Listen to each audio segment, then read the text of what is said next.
Chamado de novo Messi de Porto Alegre, no vídeo de hoje eu quero te mostrar quem é Andrigo, o jogador que em 2010 era tratado como a maior promessa da história do Internacional e recebeu naquele ano, inclusive, com seus 15 anos de idade, uma proposta para jogar no Barcelona da Espanha. Calma que eu quero te falar aonde está esse jogador hoje em dia, mas antes eu peço para ti aqui deixar o gostei e também, obviamente, se inscrever aqui nesse canal. Pois bem, o Andrigo é um jogador que, inicialmente, ele é natural de Estrela, que é uma cidadezinha no interior aqui do Rio Grande do Sul. Depois disso, quando principalmente ali por volta dos seus 8, 9 anos, ele começou a se destacar. Até que foi para as categorias de base do Internacional. E a partir dali foi onde rapidamente ele se destacou ainda mais pelo seu talento e pela sua habilidade com bola.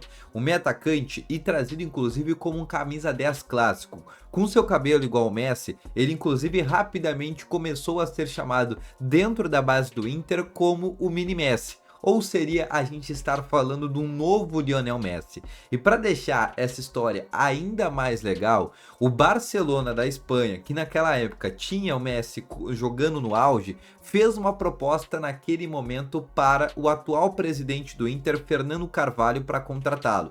Aquela proposta foi considerada naquele momento para o Inter irrisória e por isso o Inter acabou recusando. Depois dessa situação, 5 anos se passaram. Agora, em 2015, com 20 anos, Andrigo fez a sua estreia pelo profissional na última rodada do Campeonato Brasileiro contra o Cruzeiro. Mas só em 2016 que ele realmente foi ganhar algumas oportunidades. Mas, naquele Campeonato Gaúcho, quando o Inter inclusive é campeão, o Andrigo é consagrado o destaque do campeonato. E não só isso, o melhor jogador do Campeonato Gaúcho daquele ano, o que desperta ainda mais curiosidade, dizendo que realmente era uma promessa que estava se comprovando cada vez mais.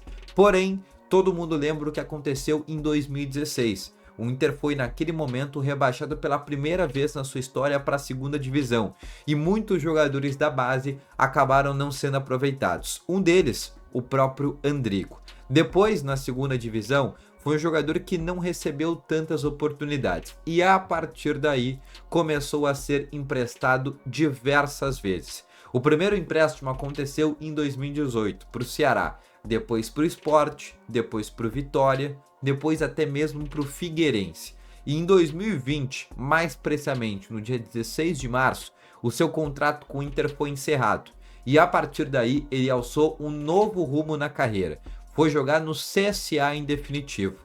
No CSA, ele ainda antes disso foi para a equipe do Guarani de Campinas, até a vida dele mudar por completo. E quem sabe a gente realmente achar que poderia ter algum tipo de comparação com o Messi, mas não no Brasil, e sim na Ásia. Porque depois do Guarani, ele vai para a equipe do Anyang, uma equipe que jogava na terceira divisão do futebol sul-coreano.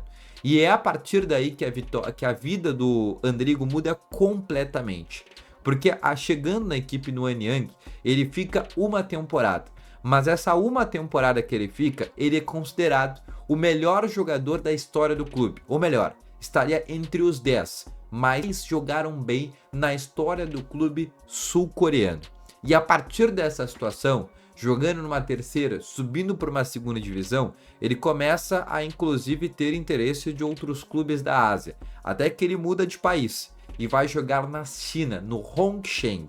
No Hongsheng, ele se destaca novamente e vai para a equipe do Jeonbuk Hyundai, que é o clube onde ele está nesse momento com 30 anos de idade. E na atual temporada, ele tem apenas um jogo da única que foi a sua possibilidade. Além disso, no próprio campeonato, que é a CONCACAF, já teve também, dos 10 jogos possíveis, apenas um disputado.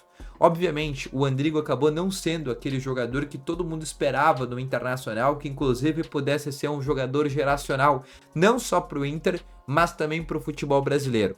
Sem dúvida, a carreira do Andrigo ela foi atrapalhada muito por aquele rebaixamento que o Inter acabou fazendo lá em 2016. Mas a gente também não pode mentir que foi um jogador que teve uma projeção enorme, com Barcelona querendo buscar ele em 2015, com seleção brasileira sub-17, sendo craque no seu primeiro ano de profissional num campeonato estadual e depois a derrocada da carreira dele. Mas pelo menos houve uma ascensão, principalmente dentro do futebol sul-coreano, onde, querendo ou não, dá para se dizer que, pelo menos de algum clube, ele está na história dos 10 principais jogadores da história do clube sul-coreano. E tu acha que teve um outro jogador, um outro destaque, uma outra grande estrela da base, mas que acabou não comprovando? Deixa aqui nos comentários que eu quero saber, que quem sabe eu posso também gravar um vídeo falando sobre essa situação, tá bom? Esse foi mais um vídeo, espero que tenham gostado aqui no canal do Varput. Não esquece, deixa o teu gostei, te inscreve no canal, ativa o sininho de notificações, que é sempre bem importante,